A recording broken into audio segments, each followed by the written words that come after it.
It is late, the shop is shut. Inside, one light burns over the till, and the owner runs the day's takings. Outside, the street goes about its business in the dark. A neighbor packs up a failing trade. A lease 2 doors down changes hands. A grand window opens and will close. None of it hides. It simply goes unwatched. Most of the options a small firm holds, it never bought. They pile up as byproducts of positions it already occupies: a lease, a relationship, a license, a corner of a street. Bowman and Hurry, writing in 1993, named these unbought byproducts shadow options. Each runs a life in 3 stages: shadow, recognized, exercised. Almost every small firm dies at the first. An option carries a clock, and the clock runs whether you watch it or not. Value drains toward expiry, slowly, then all at once. Miss the date and the option is gone as if you had bid in an auction and lost. Except there was no auction. You were never in the room. One operator runs several small, hands-on businesses at once. The work of keeping them open swallows every waking hour. So attention pools at the center, on the till and the rota and the day's accounts, and the edge goes dark. Yet the edge is where the value waits, the street shifting around the leased site, a rival retiring with no heir, a supplier whose emails have cooled, an employee who carries half the operation in his head. Why does the edge stay dark? Sort every event the business meets by 2 measures: how often it arrives and how much it costs. Frequent trouble earns a process, because repetition pays back the setup.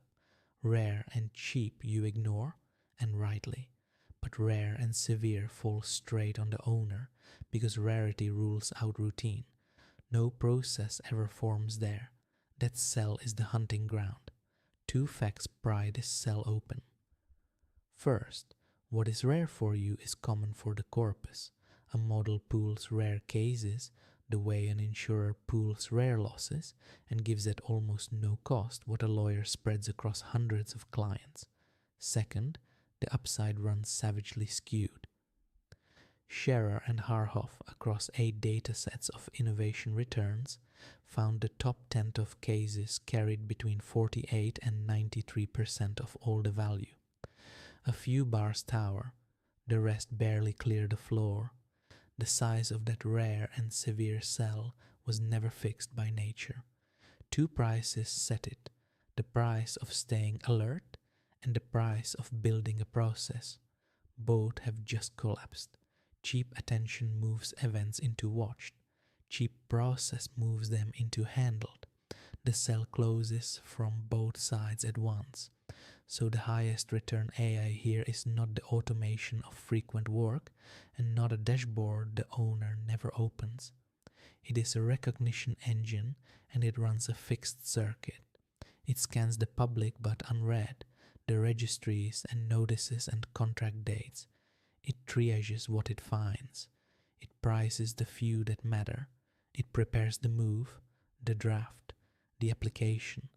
Then it hands the decision back to the owner.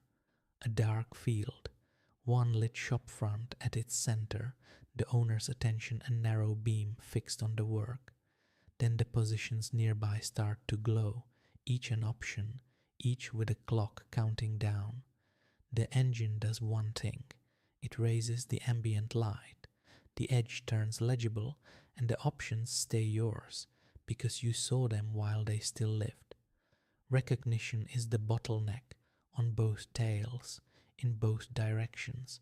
Shrink the rare and severe cell with cheap attention, and what remains is the irreducible core, the genuinely new decision, the value-laden fork, the trust only a person can repair.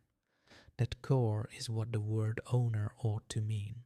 The capital was never the constraint. The noticing was.